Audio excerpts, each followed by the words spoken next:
Welcome back, my friends. Welcome back. Today, I want to talk to you about something that I think a lot of us struggle with, even if we're not really sure how to put words around it yet. Have you ever finally had a moment to actually rest? And then you realized you can't actually rest.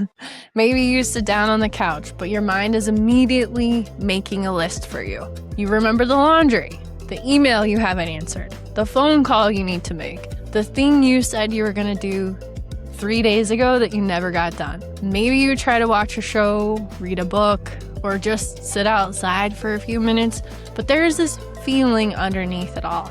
It's this low-level discomfort, this voice that says you should be doing something. And even though nobody is actually standing over you, telling you to get up and do something, you still feel like you are doing something wrong, that you need to be doing something.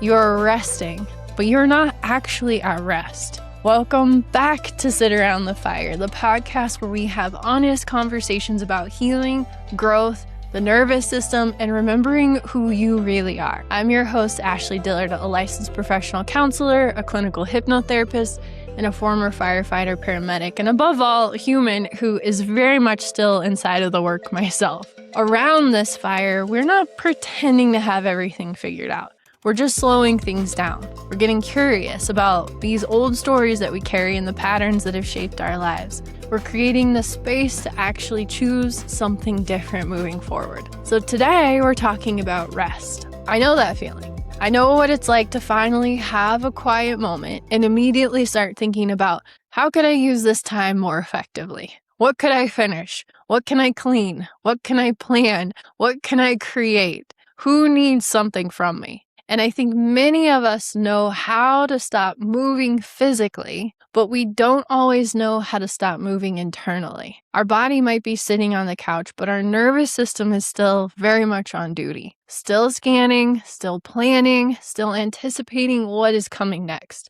So today, I really want to talk about rest. But we're not just talking about sleep. We're not talking about bubble baths. We're not talking about a vacation and then checking your email the entire time.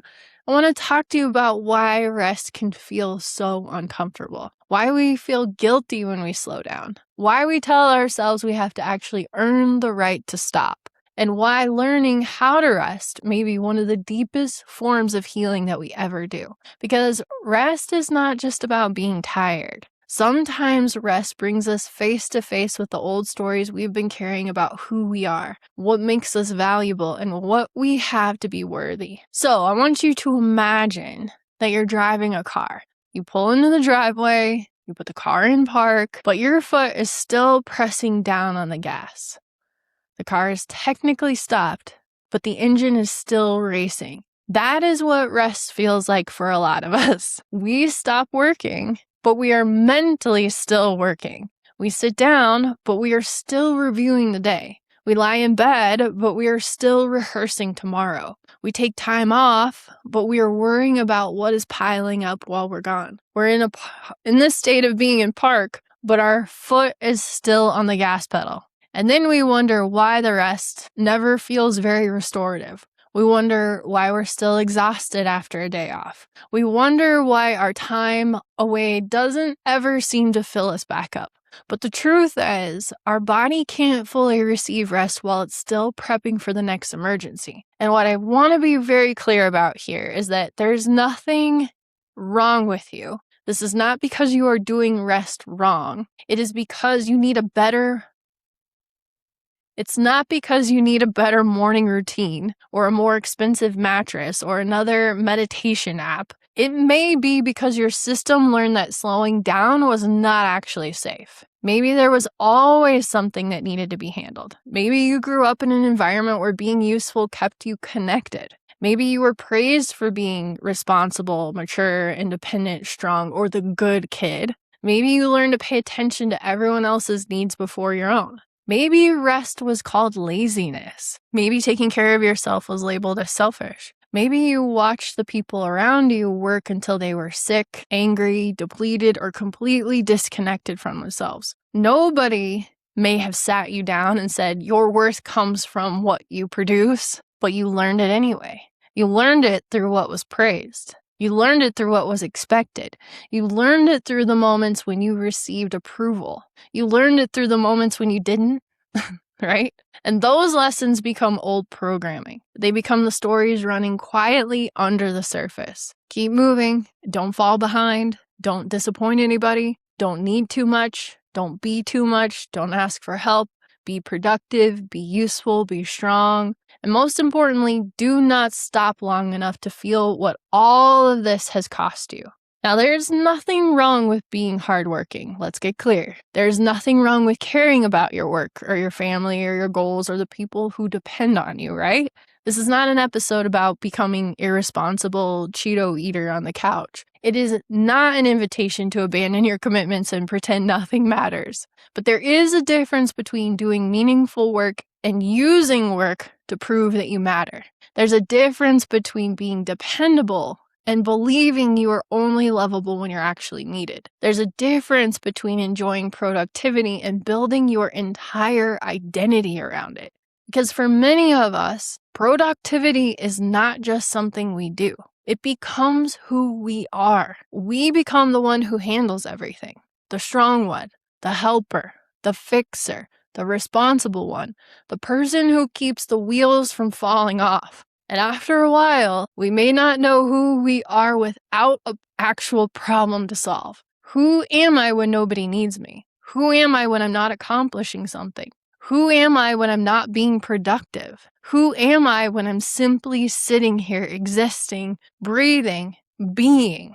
Those questions can be deeply uncomfortable because if your identity has been built around what you do, rest can feel like disappearing. It can feel like losing your place. It can feel like becoming irrelevant. And sometimes underneath the guilt about resting, there is a much deeper fear. The fear that if I'm not doing something useful, I am not useful. If I'm not helping, I don't matter. If I'm not achieving, I'm falling behind. If I'm not holding everything together, it might fall apart. That is heavy, my friends. And I do not say it from a place of judgment. I say it because I am in this work too myself. I know what it is like to look at rest and then immediately try to turn that into another something to do. How can I rest correctly? How can I make this productive? How can I use this time well? Even rest becomes something to perform. And friends, that is exhausting. Our nervous system is shaped by repetition. It learns through experience, just like we do. Learns what is familiar. It learns what to expect. And what is familiar does not always mean what is healthy. Sometimes chaos is familiar. Pressure is familiar. Urgency is familiar. Being needed is familiar. Running on adrenaline is familiar. Always having 10 things to do is familiar. So when life becomes quiet, the nervous system doesn't always say, "Wonderful, we are safe now." Sometimes it says, "Shit, something is wrong," because peace is unfamiliar. Stillness is unfamiliar. Having nothing urgent to respond to is unfamiliar. And the nervous system can interpret unfamiliarity as danger and threat. That is why maybe you get everything done. You sit down and then suddenly you feel so very restless. That is why you may have a free afternoon and then you create some kind of problem to solve, right? That is why you may find yourself scrolling, cleaning, organizing, snacking, planning, or checking your phone every few minutes. Your system is looking for the next thing. It's scanning the horizon. It's standing on guard. It has become so used to the movement that stillness feels very suspicious. Sometimes you are not resisting rest because you do not need it. You're resisting rest because your body has become more familiar with pressure than peace. I want to say that again. Your body may have become more familiar with pressure than peace. And when that is true, rest is not always going to feel relaxing at first. Sometimes rest feels irritating. Sometimes it feels boring. Sometimes it brings up sadness. Sometimes it brings up anger. Sometimes it brings up thoughts and emotions that you would have been able to outrun if you were still busy. And this is where we have to be gentle with ourselves, my friends, because the goal is not to force ourselves to relax. The goal is to become curious about what happens when we actually slow down. Relax, breathe, and be curious. Because what comes up in me when I stop? What do I start telling myself? What am I afraid of will happen if I don't get up and keep going? What emotion is underneath this discomfort? There's always a message underneath an emotion. Guilt may be saying, I learned that my needs inconvenience other people. Anxiety may be saying, I learned that if I stop paying attention, something bad will happen. Restlessness may be saying, I do not know who I am without something to manage. Sadness may be saying, I have been exhausted for a very long time, and I am now only letting myself choose to feel it. We don't have to judge those responses. We can stand on the shore and look at them. We can notice them without climbing back into the pond. We can say, there is that old story again. There's that belief that I have to earn this. There's that fear that everything will fall apart if I stop. That is old programming. It feels real, but it is not necessarily true. A lot of us made rest conditional. We say, I will rest when the work is done. I will take a break when the house is clean. I will slow down when everyone else is taken care of. I will enjoy myself when I have met the goal. I will take care of my body when I have more time. I will breathe when I reach the end of the list. But friends, the list does not end. Let's be honest. There was always going to be another email, another load of laundry, another person who needs something, another goal, another room to clean, another project, another something you could improve, another reason to keep pushing. But you are trying to reach the end of a list that was designed to keep growing. And when rest only comes after everything is finished, here's the reality. Rest is never coming. Or if it comes, it's only going to come when the body forces it.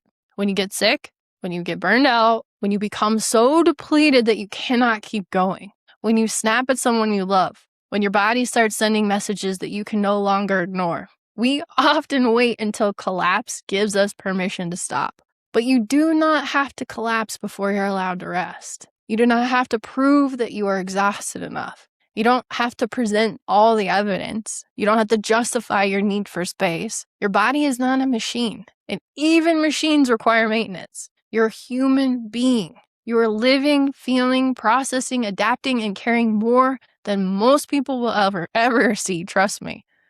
Rest is not a reward for reaching the point of depletion. Rest is one of the ways we keep from abandoning ourselves. Sometimes we talk about rest as though it is a time away from real life. We call the work productive and rest unproductive, right? We call movement progress and stillness laziness. We act as though the parts of life that produce a visible result matter more than the parts that restore us. But not everything valuable creates something you can point to. Sitting outside for 10 minutes may not check anything off of your list. Laughing with someone you love may not advance your career. Taking a slow walk may not produce a measurable outcome. Lying down before you are completely exhausted may not impress anybody. But that doesn't make those things meaningless. Not every moment of your life needs to produce something. Some moments are allowed to simply nourish you. Some moments are allowed to remind you that you are alive. Some moments are allowed to bring you along to yourself. Some moments are allowed to belong only to you. Rest is not the opposite of purpose. Rest allows you to return to your purpose with more of yourself available. It gives you access to creativity, patience, perspective, connection, compassion, choice. When we are chronically depleted, we do not always choose, we react. We become short-tempered. We become rigid. We become overwhelmed by small things. We lose access to curiosity. We start living from this place of urgency instead of intention. And that is not a moral failure, my friends. It is what happens when a human system does not have enough space to recover. What is really truly amazing is that rest does not only give us energy, it gives us back our ability to respond to life instead of constantly bracing against it. Now, rest is not always sleeping, and it's not always lying down, and it doesn't have to look beautiful or incredibly organized and planned, right? Rest can be leaving something unfinished and allowing it to just be unfinished. Rest can be letting dinner be simple. Rest can be deciding that good enough is more than enough for today. Rest can be not answering the message immediately. Rest can be asking someone else to help. Rest can be saying no. Rest can be saying no without writing a 5-paragraph explanation. Rest can be allowing yourself to enjoy something before you have even earned it. Rest can be spending time with people who do not require you to perform. Rest can be turning off the noise. It can be taking a breath before you move on to the next thing. Rest can be choosing not to make every open space productive. And it can also be emotional. It can be not trying to fix yourself for a few minutes, not analyzing every reaction, not turning every feeling into a project, not asking, how do I get rid of this? But instead saying, this is what it is here right now, and I can be with this. Sometimes we do need physical rest. Sometimes we need mental rest. Sometimes we need a break from decision making. How about that one? Sometimes we need space from other people's expectations. Sometimes we need to stop being available. We need to stop performing strength. Sometimes we need to let ourselves be held, be seen. And sometimes the rest we need most is a permission to be exactly where we are without trying to become someone better in the next 5 minutes. So what do we do with all of this? How do we begin changing the old story? We start by noticing it. We notice the guilt without obeying it. We notice the urgency without assuming it is truth. We notice the voice that says, get up, you should be doing something. And we gently respond, I am doing something. I'm caring for the system that carries me through this life. I'm listening before my body has to scream. I'm allowing myself to receive the same care I so freely give to everyone else. We begin replacing the old narrative. The old story says, I can rest when I'm finished. The new truth says, rest helps me continue. The old story says, resting means I'm lazy. The new truth says, resting means I'm listening.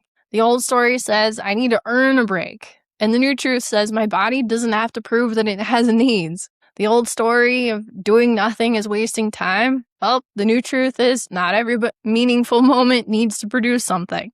The old story of if I stop, everything falls apart. Well, the new truth, I'm allowed to discover what can hold itself together without me doing anything. That one may be uncomfortable because we keep doing everything. Because sometimes we keep doing everything not only because other people expect it, but because we're afraid of what happens if we let it go. Maybe someone's going to do it differently than you will. Maybe it won't be perfect. Maybe someone's going to actually be disappointed. Maybe we're going to have to admit that we have taken on too much. Maybe we're going to have to change the way we live. But moving forward from that, we get to ask this new question. Not how much more can I carry, but what am I actually ready to put down now? So I want to give you a small practice, and it's not complicated at all. The next time you have an opportunity to rest and you notice the guilt coming up, I want you to just pause. Don't immediately get up.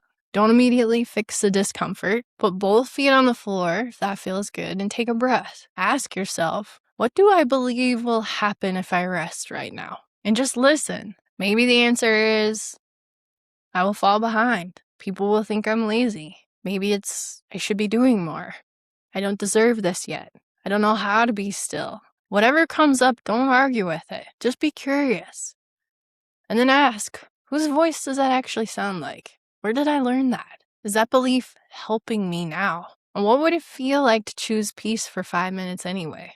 Not for forever, not for the entire day, just for 5 minutes. Because we're not trying to force the nervous system into stillness. That's not the point here. We're teaching it slowly and gently. We're teaching it that stillness can be safe. We're showing it that the world doesn't end when we pause. We're building a whole new experience, a new pattern, a new relationship with ourselves, and that takes time and repetition and consistency. You may have to choose rest while still feeling guilty. That's the reality. You may have to sit down while your mind is still listing tasks out for you. You may have to practice peace before peace even feels natural. That doesn't mean it's not working. It just means that you're learning something new. So I think the deeper invitation underneath all of this is to remember who you are beyond what you do, beyond what you produce, beyond who needs you, beyond how much you have to accomplish, beyond how well you hold everything together. Because you're not valuable because you're useful. You're not worthy because you're productive.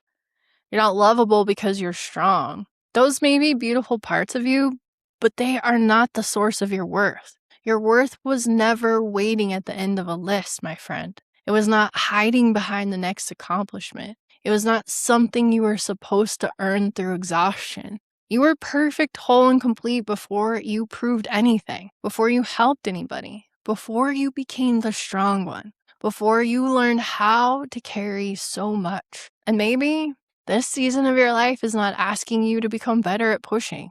Maybe it's asking you to stop treating your humanity like an inconvenience. Maybe it's asking you to soften, to receive, to trust, to let the body catch up, to let the water settle. You know how a pond becomes cloudy when the dirt at the bottom gets stirred up?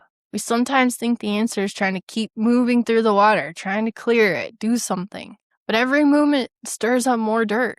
Sometimes the only thing that allows the water to become clear is stillness. Not fixing, not forcing, not analyzing, letting things settle. Rest gives the dirt time to fall. It gives us a chance to see again, to see what matters, to actually hear ourselves, to remember the truth of who we are underneath the pressure, underneath the performance, under the old programming. Friends, you do not have to collapse before you're allowed to stop.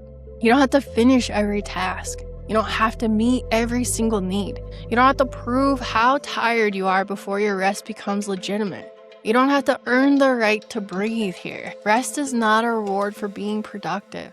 It's not a prize you receive once you've finally done enough. Rest is a part of being human. It's a part of healing. It's a part of staying connected to yourself. And maybe the next season of your life is not asking you to work harder. Maybe it's asking you to believe that you are still valuable when you aren't producing, still lovable when you're not helping, still worthy when you are not achieving, still you when you are simply being. So today, give yourself a few minutes. Let something remain unfinished. Take your foot off the gas. Let the engine settle. Relax, breathe, and be curious. You're allowed to be here. You are allowed to rest. You don't have to earn it. I believe in you, and we got this. And I'm so glad that you're here, and I will see you on the next episode of Sit Around the Fire.